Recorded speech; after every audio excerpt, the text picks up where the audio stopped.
And all right, man, I'm very excited to have on the show right now with us movie composer, cinematic, very much cinematic horror movie composer, as on display in this new movie on Shudder right now, Raven's Hollow.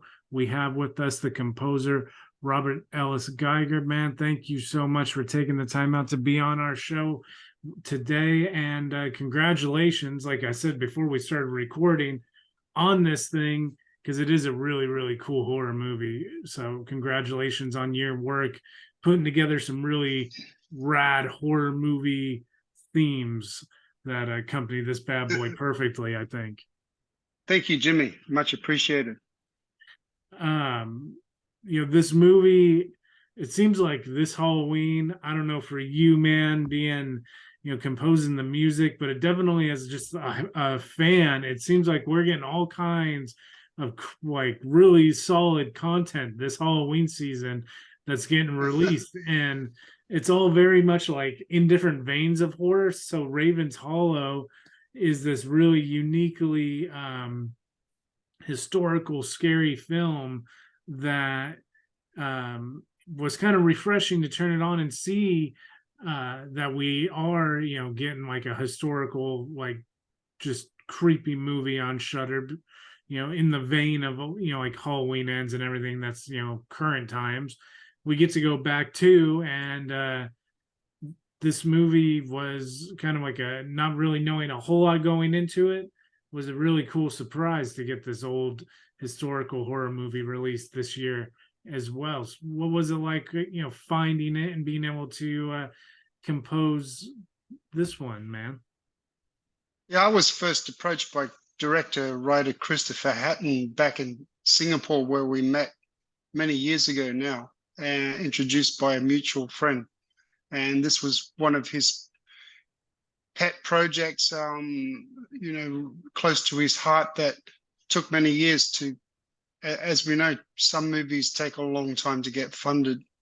For sure. And we started a conversation way back then. He loved my music for Election 2, which is a bit like Hong Kong's version of The Godfather. Mm. So I was kind of good at dark,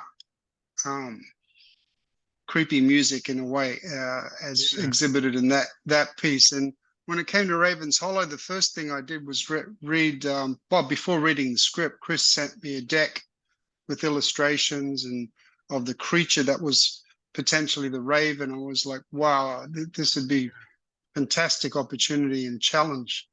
I'd never written the score for a horror or thriller movie before, so I had a steep learning curve that I guess you'll probably ask me about shortly. That's wild that this is your first break into the horror movie, composing music for horror movies. That's right. Not just that. It's the first Western movie. I'd been composing music for Hong Wow. Kong movies and mainland movies, and so I guess they developed a kind of style that we can chat with soon that does appear in Raven's Hollow. The fact that horror movies always have kind of those things that make them uniquely a horror movie as far as music goes, like the cinematic riser, like when something scary is going to happen. This being your first time, like, this movie has those, which it is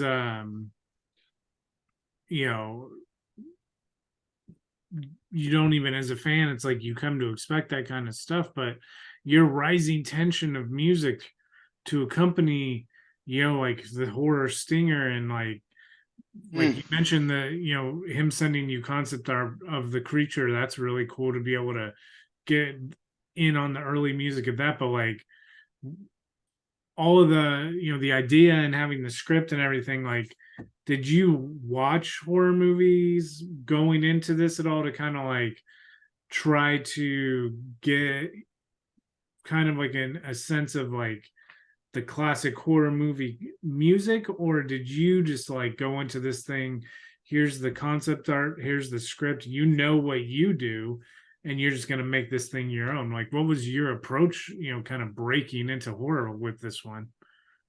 Yeah, Chris, the director Chris, he didn't want a typical approach to horror or gothic movies. He Yeah. told me that.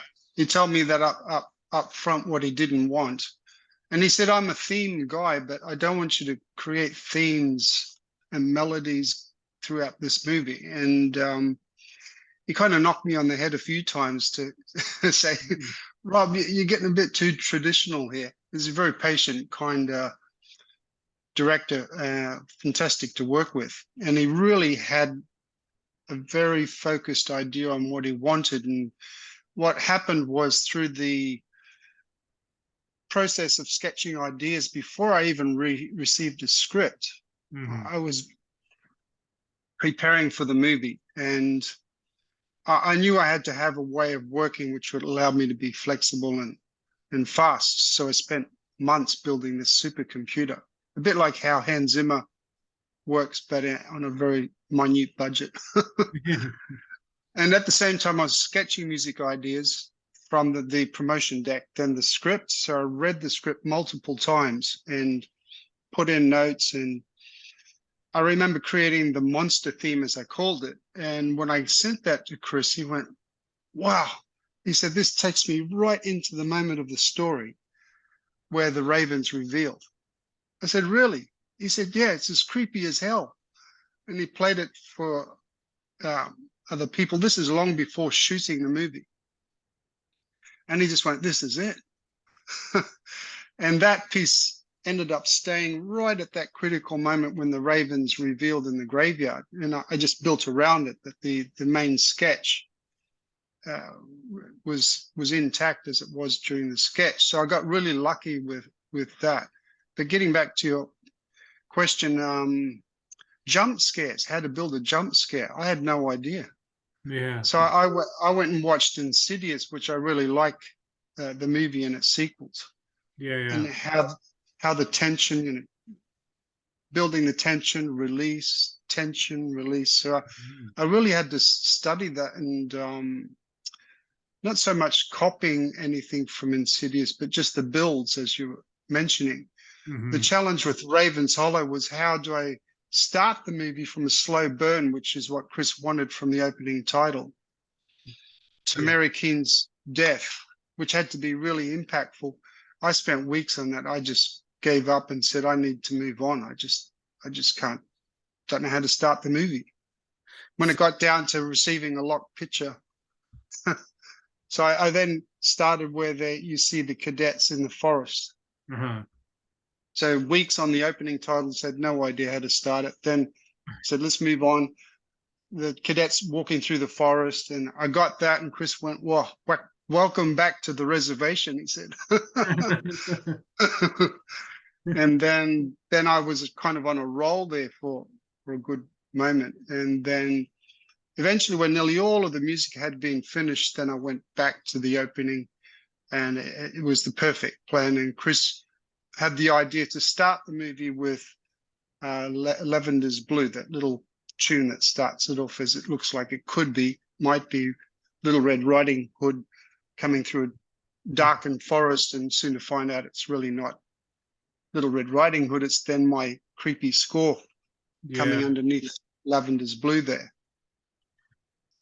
Yeah, that's interesting to hear you say that kind of composing and completing the opening titles was kind of the thing that was the most daunting for you, because it is like, it gets your attention right out the get-go. Like, it sets it really does, like, set the tonality of what this is. And it's interesting to hear you kind of talk about how the creepy factor kind of sneaks up gradually over that course, because it is like, that's kind of like the theme of the movie. Like, you called it a slow burn, and it is a slow burn to a certain extent. Like, the creep factor, it's always there, once they, and spoilers, but once, like, the soldiers see the first sacrifice from that point forward, like it's a slow burn, but from that point forward, like it's burning, and like Yeah, yeah, you can tell like what's going on, to a certain extent. And the way that you composed it, like the high rise music of the, when the tension is building, it's always kind of like there, but as the stuff like starts to hit the fan, it becomes more and more prominent. And it's one of those mm, things in film school that they would hammer home to us, like in editing class, is like the good, like the really good stuff is like when you don't even like realize it's there until like you're like watching it almost a second time to grasp everything that you're seeing. And that was kind of the same thing, I think, is like the tension is going higher and higher in this film. Like it almost feels like the audio level is rising, and it may just be my own head, but it's definitely your music, man. So it definitely is stuff. So yeah, thank you. That was a challenge in itself. How do you have so many builds and make them, as you described it, seemingly like they're wow, and but then the next one is wow, and then yeah, and uniquely different, and continue the build, right? Man, that was tough. But Chris was really patient. I would do sketches, and then I was able to just quickly make a QuickTime movie and shoot it off to him, and then we'd have a Zoom maybe twice a day. Well, at the end, sometimes twice a day, but once every 2 days, and chat through the movie and play it back. And he was not a fan.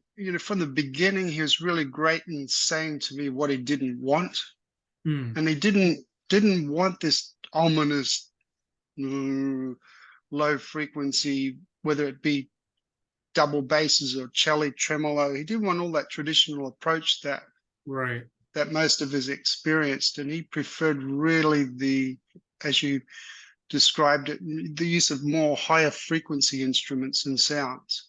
sure, So again, he was wanting to do something different, unique with the score, and he was fantastic in guiding me through this navigation of possibilities with the sketches I was just, sending him. There's at least 3 complete scores that never were used in a movie, just from the sketches. jeez, that's almost, it's like the director's cut of composing is like the composer's cut of a soundtrack. You got all that music.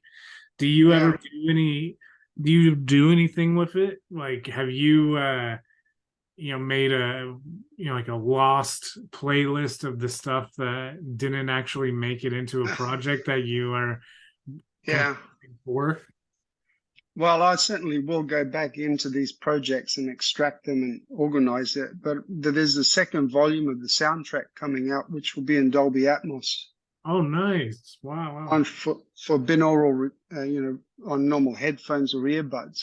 Wow. And there'll be some cues that weren't used in the movie that should be super interesting, because these cues just put you in another dimension. Yeah. Yeah, that the fact that um the Dolby Atmos is almost to a point where you can have it almost as good as what it is at the movie theater at your house now is pretty wild if you've got the money to spend to get it there. Like I feel like the generation below me will have the Star Trek theater experience where it's just projected around them. It's like just in a Yeah. room, man. Like the Yeah. the film coming out on Shutter. Shutter is such a good thing for horror movie fans. Like the uh, the fact that you're saying that this is your first horror movie that you're composing. Are you a horror movie fan, or is this kind of open the door to horror movies for you composing this film? I'm more of a thriller fan. I mean, I remember, yeah, which is probably closer to what Raven's Hollow really is. For It's sure. got some horror, gory moments in there. Yeah. Um, like I mentioned, Insidious. I really enjoyed that movie. There's the Delicatessen of French, kind of a dark comedy movie, but for me it was quite a horrific experience. And the soundtrack for that is just amazing. He's using the theremin and early electronic instruments, which appear in this movie in Raven's Hollow. It's a real mixture of using flutes and woodwinds in a strange way combined with electronic instruments, and analog modeling synthesis in Raven's Hollow, especially at the end. Yeah, do you, in doing that, like, what would you say is kind of like that process like for you? So you're taking the traditional instrument, are you capturing that and then you're synthesizing it? Like, how do you go about getting that end result? Yeah, so what I was, from the moment that the cadets are in the forest and progressing to the Netherland, to the gates of Raven's Hollow, Right. I had a palette of instruments that was working really nicely. But then, as we were talking about these continual builds and having the thematic or motif threads throughout it for continuity. Hmm. But then, like when you get to these dramatic moments where Creek's head's found under the floorboards, Yeah. you got I've got contrabassoon and bass clarinet playing against each other to give that tension, build, Right. build, and they get into that barn, and then you've got me using analog synthesizers in a really weird, creepy way, Right. and then the revealing of the head, that's a synthesizer, me screwing around with filters and stuff to get that out of this world scream, or kind of Yeah. give that impact. Right. And there's moments when you first see Reverend Keen on the rack. So from the forest to the revealing of the guy stretched out on the rack, you, Mm-hmm. you if you listen carefully, there's Mongolian throat singers in the background. They're samples. So again, coming back to doing a lot of movies for mainland China documentaries and Hong Kong movies. So I'm pulling some of this in to give this kind of pagan, Aboriginal, Indian, ancient people kind of feeling to that Right. desolate space. Well, not desolate, but sparse space with the guy out and stretched out on a rack and buzzards flying around. And when you go close to the guy in the rack, you see his guts and innards. And Yeah. he mentions the word raven, and then you'll hear flute multiphonics very faintly. Well, that's a good buddy of mine playing real flute Hmm. that I used in Election 2, the movie directed by Johnny Toe. And I sampled him playing all these multiphonics is like a way to play a chord on a flute. It Hmm. sounds very ghostly and spooky. And made a sample virtual instrument of him, and then moments in Raven's Hollow when the raven appears, I bring his multiphonics flute in. Dang, that's like a hell of an Easter egg. That makes me want to go watch it again just to watch that scene in particular Yeah. to just to listen for the flute now. That's crazy. Yeah, Uh my friend Michael Spicer is his name, was a formerly flute keyboardist with a very famous Australian folk band called Red Gum. huh. Yeah. On. Um with this now, with you getting, kind of into this vein of films to get to compose, you talked about liking Insidious, which is, it's interesting that you talked about making your own risers, because that film's riser in itself, that like shrieking chord noise that Insidious uses, very, uniquely their own thing too. um Yeah.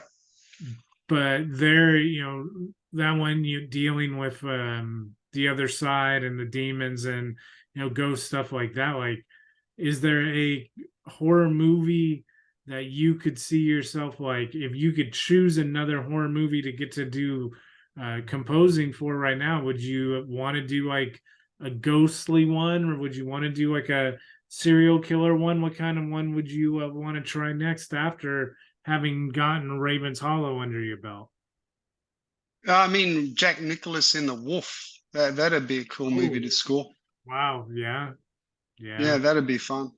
And of course, The Shining. That was also another movie that I studied That movie, inside out. that movie is Yeah, pretty fascinating, man. yeah, Stanley Kubrick's The Shining, like that movie yeah. is what you can dissect for probably years and not get to everything that's in that movie. Uh, Exactly, yeah. And I'd love to do a science fiction movie because I think well there are a lot of material in Raven's Hollow because the director wanted that could lend itself to a science fiction movie in a ways. yeah. Christopher Hutton, the director, really wanted this cosmic feel for the very ending of the movie at the Twilight ride where Yes. Poe and Charlotte are on horseback. So he that was arguably maybe the most important scene for him, and that had to be a whole piece on its own. So it's in a way very much visiting Vangelis, Mm. his style, Blade Runner, Oh, wow. and it's kind of that with mixed with a little bit of Hans Zimmer's Dunkirk, rhythmic motifs. Yeah. In my own style to bring it together as a single piece that stands on its own that Mhm. supports what Chris wanted with that ending climactic moment. And it is very that move that you say that end to that film is more, I guess, for lack of a better term, Star Wars than like a traditional horror movie. Like it is more grandiose. Yeah, It has the epic conclusion story, um, a lot more than like Final Girl slasher horror movie story. So, that's right. um, which And is that it is all had to cool. work under dialogue as well, which is a huge challenge to be present as a score, but then leave space for dialogue. It was I'm Yes. very happy with that piece, how it turned out. So when you guys do that, like, 'cause that's the amount of detail that goes into something like that is also like super. I can see that being super meticulous. Like, I want this theme to kick in on this word. Like, if it kicks in on this word, it's too early. Like Oh that. yeah, oh yeah. Even a That frame. yeah, that's got to And be then is that gets old real quick. coming into the movie, I had no idea I'd be creating so much soundscape design. Yeah. I was pre-warned that the movie will need a lot of score, so I was kind of heads up on that. But I just thought, oh yeah, yeah. But then I really enjoyed the challenge. At moments, I thought I was just not going to make it, in the early stage.